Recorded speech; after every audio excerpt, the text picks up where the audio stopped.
അസ്സലാമു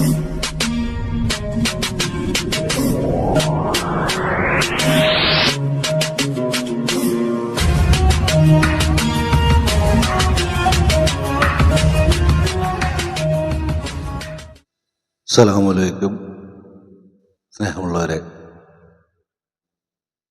ഇന്ന് ഒരു വിശേഷപ്പെട്ട ഒരു കാര്യം പറയുകയാണ്.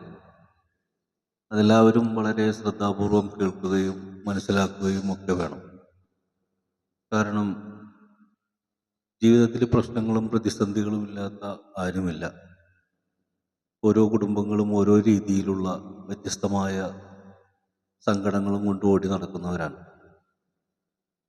രോഗങ്ങൾ കൊണ്ടും കുടുംബ പ്രയാസങ്ങൾ കൊണ്ടും മക്കളെ കൊണ്ടും അങ്ങനെ പലതരത്തിലുള്ള പ്രതിസന്ധികളിലൂടെയാണ് ഓരോ ദിവസവും ഓരോരുത്തരും കടന്നുപോയിക്കൊണ്ടിരിക്കുന്നത്. ഏറ്റവും അധികം സ്ത്രീകളാണ് ഈ മാനസികപരമായ സമ്മർദ്ദങ്ങൾ ഏറ്റുവാങ്ങുന്നത്. പുരുഷൻ ഇല്ല എന്നല്ല, പുരുഷന് പിന്നെ പുറത്തേക്കൊക്കെ പോയി മനസ്സൊന്ന് റിലാക്സ് ആക്കാൻ പറ്റുമെങ്കിൽ വീടിൻ്റെ ഉള്ളിലിരിക്കുന്ന സ്ത്രീകൾ ആറ്റം ബോംബ് പോലെയാണ്. എല്ലാം ഉള്ളിലിട്ട് ഒതുക്കി പിടിച്ചു കഴിയുമ്പോൾ ആരോടെങ്കിലും പറയാതെ അവർക്കൊരു സമാധാനം ഉണ്ടാവില്ല.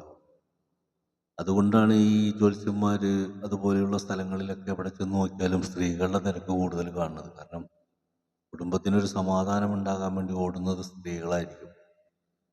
അതുകൊണ്ട് ഏറ്റവും പറ്റിക്കപ്പെടുന്നതും അവർ തന്നെയായിരിക്കും. അത്തരത്തിലും ജനങ്ങളെ ചൂഷണം ചെയ്ത് ജീവിക്കുന്ന കുറച്ച് ആളുകൾ എല്ലായിടത്തും ഉണ്ടല്ലോ, നല്ലതും ചീത്തയും ഒക്കെ. അപ്പോൾ ജനങ്ങളെ എങ്ങനെയൊക്കെ ചൂഷണം ചെയ്ത് ജീവിക്കാൻ പറ്റുമോ അത്തരത്തിൽ ജീവിക്കുന്ന ആളുകളുണ്ട്. എങ്കിൽ നല്ല രീതിയിൽ വിഷയങ്ങളെ സമാധാനപ്പെടുത്തുന്ന ആളുകളുമുണ്ട്. ഇതിൽ നിന്നെല്ലാം വ്യത്യസ്തമായ ഒരു വഴിയാണ് സൂഫിസത്തിൻ്റെത്. കാരണം അത്തരമൊരു മേഖലയിൽ സത്യസന്ധമായ ഒരാളുടെ അരികിൽ ചെന്നാൽ നമുക്ക് സമാധാനം കിട്ടുമെന്നുള്ളത് ഉറപ്പ് തന്നെയാണ്. പക്ഷെ അങ്ങനെ ഒരാളെ ഇക്കാലത്ത് അപൂർവങ്ങളിൽ അപൂർവം കണ്ടെത്താൻ പറ്റുകയുള്ളൂ. ബാക്കിയെല്ലാം ഈ അസമാക പണിക്കാരും ജ്യോത്സ്യന്മാരും കണിയാന്മാരും ഒക്കെ. ഇത്തരം ആളുകളിലേക്ക് ചെല്ലുമ്പോൾ ഓരോരോ ഉപാധികളും ന്യായങ്ങളും ഒക്കെ പറഞ്ഞ് അവരെന്തെങ്കിലും പരിഹാര മാർഗങ്ങളൊക്കെ നിർദ്ദേശിച്ച് വിടും. ചിലർ അത് മുതലെടുക്കാൻ നോക്കും. അങ്ങനെ മുതലെടുക്കുന്ന കൂട്ടത്തിൽ ഈ അടുത്ത കാലത്ത് കുറച്ച് ദിവസങ്ങൾക്ക് മുമ്പ് നമ്മളെല്ലാവരും ഒരു വാർത്ത കണ്ടിരുന്നു. ഒരാളെ പോലീസ് അറസ്റ്റ് ചെയ്തു ഒരു കുടുംബത്തിൽ ചെല്ലുകയും ആ കുടുംബത്തിലെ കാര്യങ്ങളുമായി ബന്ധപ്പെട്ട് അടുക്കുകയും അങ്ങനെ ആ സ്ത്രീയെ ഉപയോഗിച്ചുകൊണ്ട് 40 പവൻ സ്വർണവും 8 ലക്ഷം രൂപയും കവർന്നെടുത്ത ഒരു അൻവർ ഉസ്താദ് എന്ന് പറയുന്ന ഒരാൾ.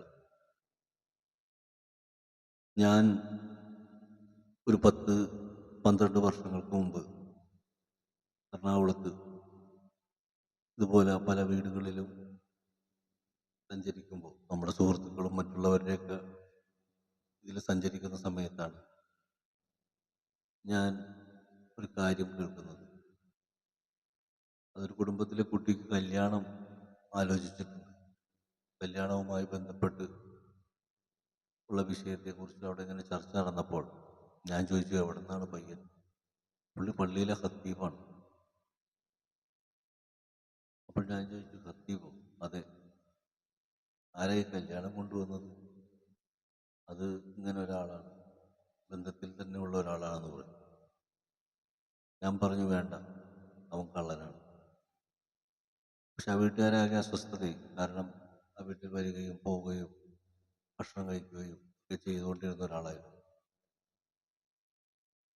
പക്ഷെ ഞാൻ പലവട്ടവും അവരെ നിർബന്ധിച്ചു, നിങ്ങൾ ആ കൊച്ചിൻ്റെ ജീവിതം കളയല്ലേ, നിർബന്ധിച്ച് അങ്ങനെ അവരുടെ മനസ്സ് എന്ത് ചെയ്യണമെന്നറിയാതെ ആശയക്കുഴപ്പത്തിലായി. കാരണം അത്രത്തോളം അടുത്തിരിക്കുന്ന ഒരു ഫാമിലിയാണ്.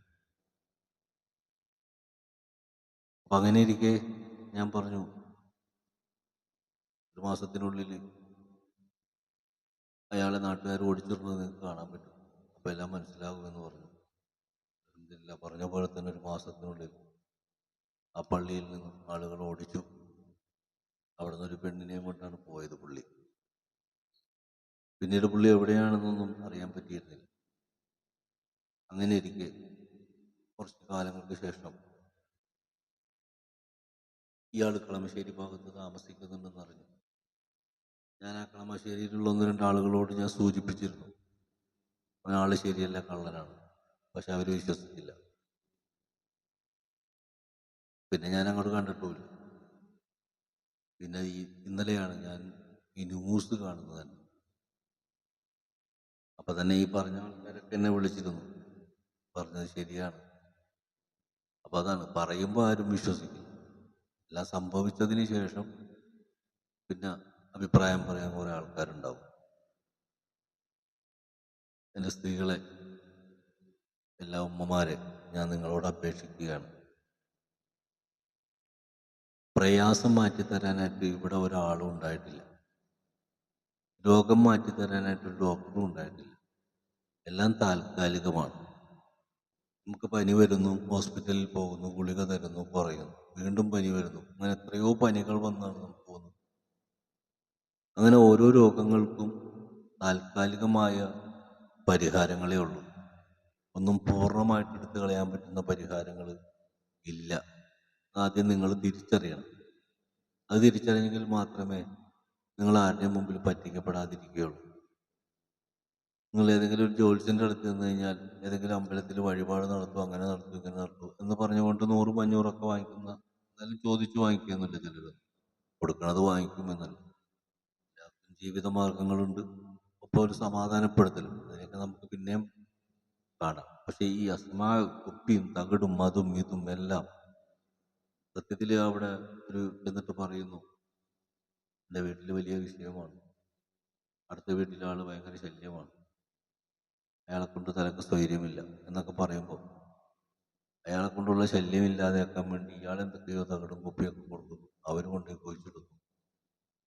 എന്നിട്ട് ഇവർ തന്നെ അയാളിലേക്ക് നോക്കിക്കൊണ്ടിരിക്കുന്നു, അയാൾക്ക് എന്തെങ്കിലും സംഭവിക്കണ്ട. ഇങ്ങനെയൊക്കെ മനുഷ്യനെ പ്രേരിപ്പിക്കുന്ന അവസ്ഥകളാണ് നമുക്ക് കാണാൻ കഴിയുന്നത്.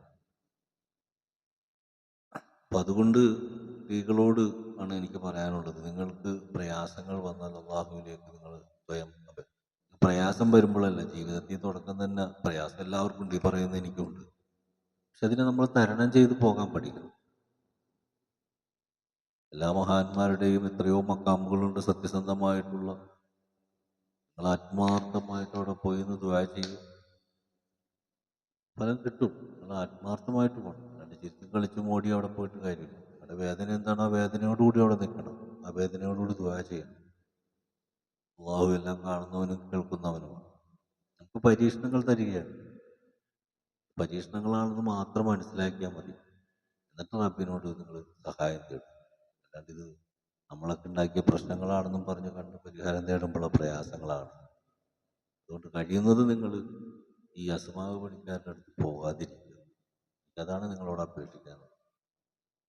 പല തരത്തിലുള്ള കാര്യങ്ങളൊക്കെ ചെയ്ത് നമ്മളെ ഒരുപാട് കുഴപ്പങ്ങളിലേക്ക് കൊണ്ടുപോകും. അതുകൊണ്ട് വ്യക്തമായിട്ട് അറിവ് പറഞ്ഞു തരുന്ന ആളുകളെ സമീപിക്കും. നമുക്ക് അറിവാണ് ആവശ്യം. അതുകൊണ്ട് സൂഫികളെല്ലാവരും അറിവ് പകർന്നു കൊടുക്കുന്നവരായിട്ട്, അതുകൊണ്ട് അറിവ് പകർന്നു കൊടുക്കുന്നവരെ തേടി നമ്മൾ യാത്ര ചെയ്യുകയും അവിടെ ഇരുന്നു കൊണ്ട് കേൾക്കുകയും അങ്ങനെ നമുക്ക് സമാധാനം കിട്ടുകയും ചെയ്യും. അപ്പോൾ അവർ ഓരോരോ ബുദ്ധികളും വഴികളും ഒക്കെ പറഞ്ഞു തരും. അതിന് നിങ്ങളുടെ ലക്ഷങ്ങളും കോടികളൊന്നും പോകുന്നില്ല. അവരങ്ങനെ ആഗ്രഹിച്ച് വന്നവരല്ല. ഒപ്പം അവർ നിങ്ങളോടൊപ്പം തന്നെ ഉണ്ടാവുകയും ചെയ്യും. നിങ്ങളവരെ വിട്ടുപോയെങ്കിലേ ഉള്ളൂ, അവർ നിങ്ങളെ വിട്ടു പോകില്ല. നിങ്ങളെ സംരക്ഷിച്ച് കൊണ്ടുപോകാനാണ് സൂഫികൾ ശ്രമിക്കുന്നത്. ഒരു തെറ്റിലും പെടാതിരിക്കാൻ സൂക്ഷിക്കും. നിങ്ങളുടെ കുടുംബത്തിൽ പ്രയാസം വരാതിരിക്കാൻ സൂക്ഷിക്കും. എന്തെങ്കിലും വരുന്നതിന് മുമ്പ് തന്നെ മുന്നറിയിപ്പ് നൽകും. ഇതൊക്കെയാണ് സൂഫികൾ ചെയ്യുന്നത്. മറ്റവരതില്ല. അവർ തവളകളെ പോലെയാണ്, തിര പിടിക്കാനിരിക്കുകയാണ്. അതിൽ നിങ്ങൾ പോയി കൊടുക്കരുത്. അപ്പോൾ ഇന്നത്തെ വിഷയത്തിൽ ഞാൻ ഈ കാര്യം പ്രത്യേകം ഓർമ്മപ്പെടുത്തുകയാണ്. നിങ്ങൾക്ക് പ്രയാസങ്ങളുണ്ടെങ്കിൽ നിങ്ങൾ നേരെ ഒന്നല്ലെങ്കിൽ നിങ്ങളുടെ വീട്ടിൽ തന്നെ മനസ്സെറിഞ്ഞ് പ്രാർത്ഥിക്കാൻ ഉത്തരം കിട്ടും. അല്ലെങ്കിൽ മഹാന്മാരുടെ മക്കാമുകളുണ്ട്, നല്ല മനസ്സോടുകൂടി അവിടെ പോയി നിന്ന് അള്ളാഹുവിനോട് ദുആ ചെയ്ത് അവരെ സാക്ഷി വെച്ച് നിർത്തിക്കൊണ്ട് അതിന് ഫലം കിട്ടും. അള്ളാഹു എല്ലാ വിഷമതകളും നീക്കി തരട്ടെ, ചതിക്കപ്പെടാതിരിക്കട്ടെ.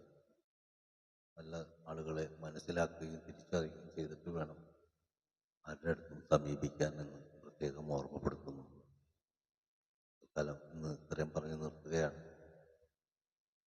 കുറച്ച് യാത്രയുണ്ട്. നമുക്ക് അവരെ സത്യത്തിൻ്റെയും സമാധാനത്തിൻ്റെയും വഴിയിൽ സഞ്ചരിക്കാൻ തൗഫീഖ് നൽകട്ടെ. നഷ്ടപ്പെടാതിരിക്കട്ടെ.